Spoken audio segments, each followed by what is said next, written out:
할렐루야. 미국의 한 제재소에서 있었던 일입니다.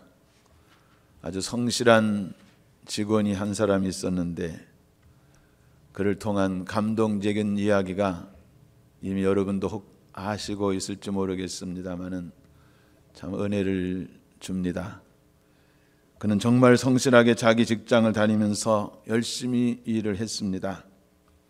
그런데 어느 날 아침에 출근을 해보니까 책상에 종이 한 장이 놓여 있었습니다.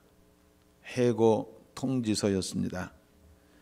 자기의 젊음을 다 바쳐서 일했던 직장에서 아무 설명도 없이 어찌 이럴 수 있느냐고 분개했습니다. 그러나 회사 사정상 해고를 당했으니 어쩔 수 없이 하루아침에 실업자가 되고 말았습니다. 친구들을 찾아다니면서 혹시 무슨 직장을 얻을 수 없느냐고 물었습니다. 그러나 아무도 도와주지를 못하고 그저 같이 안타까워했습니다. 그러면서 몇 달을 보냈습니다. 이제 조금 남아있던 돈도 다 떨어지고 여기저기 아무 일이든지 해보고 싶어서 기웃거렸지만 역시 아무도 환영해 주지를 않았습니다. 자기 앞날이 보이지를 않습니다. 절망감이 들었습니다. 낙심이 됐습니다. 더 이상 살아갈 용기가 나질 않았습니다.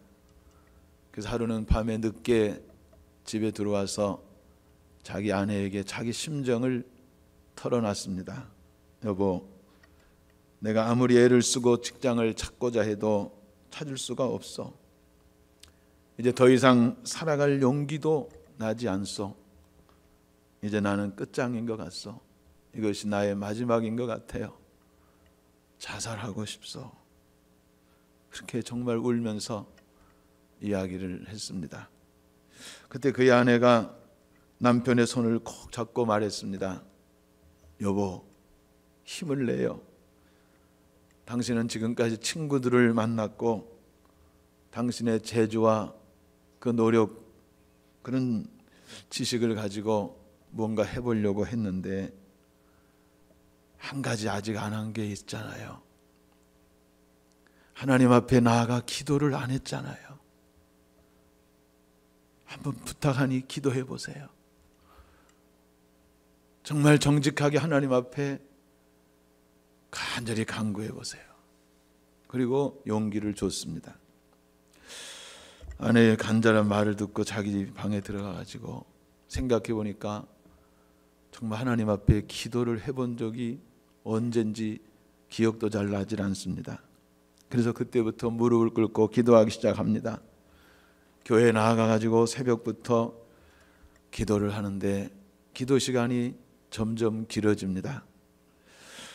그러면서 한두 달 지나는 가운데 자기 마음속에 그렇게 복수심에 어떻게 회사가 글을 쓰냐고 응어리졌던 것들이 서서히 풀어졌습니다. 원망도 사라지고 환경도 자기를 괴롭게 했던 것도 점점 풀어지고 상처가 치유되기를 시작했습니다. 마음의 평화가 임하면서 하나님께서 새로운 생각을 하나 주셨습니다.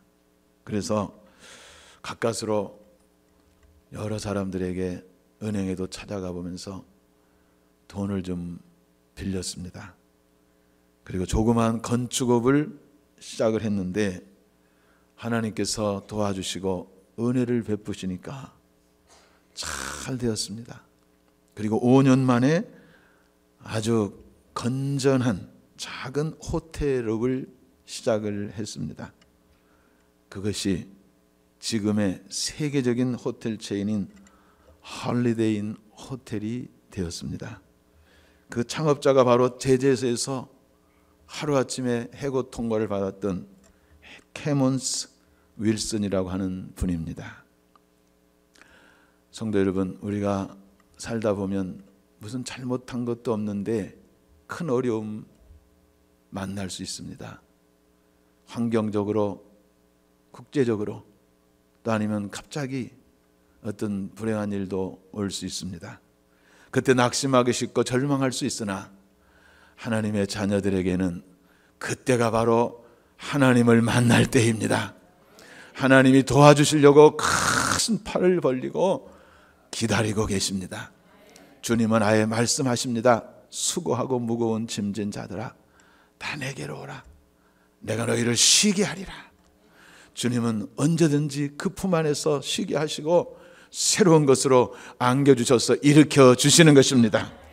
그러므로 어떤 일이 있어도 낭망하지 마시고 기도하면서 하나님 앞에 나아가면 오히려 그 일들이 인생에 있어서 잊지 못할 간증과 승리의 사건을 만들어 갈 것입니다.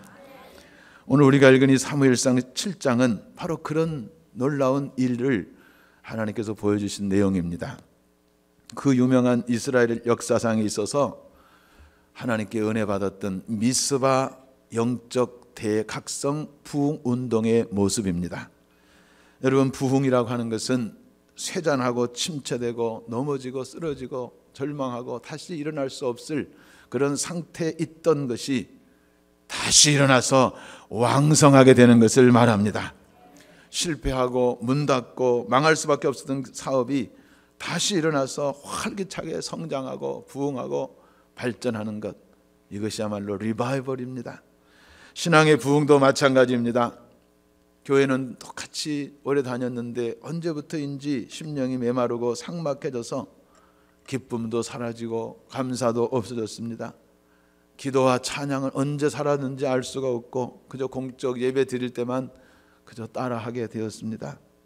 그렇게 영적으로 시들해졌던 심령이 새 힘을 얻고 다시 어서부터 왜 이렇게 기쁜지 기쁨과 감사가 터져나오고, 그리고 기도 생활이 즐겁고 하나님 앞에 예배 드리기를 위해서 그 교회 가는 것이 기다려지는 그런 활기에 넘치는 신앙, 그것이 바로 영적인 부흥인 것입니다. 오늘 본문에 보면 그 당시 이스라엘 백성들은 가나안 땅에 들어가서 벌써 200년째 사는 때였습니다. 그래서 어느 정도 기반은 다 잡혔는데 그들의 삶의 영적인 모습은 아주 깊은 침체의 늪속에 빠져있는 모습이었습니다.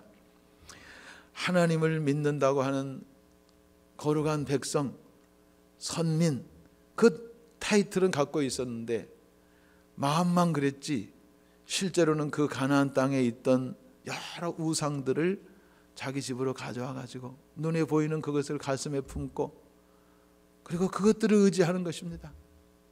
그러니 그 영적인 상태가 어떠했겠습니까?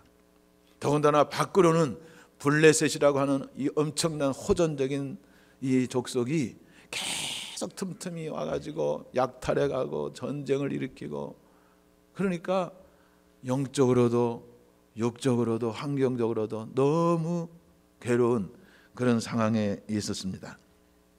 어느 목사님은 그때 그들의 모습을 이렇게 표현했습니다. 그들은 마치 바닷물이 다 빠진 갯벌에 흉물스럽게 놓여져 있는 다 부서져가는 폐 한 척의 모습과 같았다. 그만큼 그들의 영적인 상태, 삶의 모습이 초라하고 그렇게 침체되어 있었습니다. 그들에게는 뭔가 살기 위해서 새로운 물결이 필요했습니다. 영적인 각성이 필요했던 것입니다. 여러분, 영적 각성이 무엇입니까?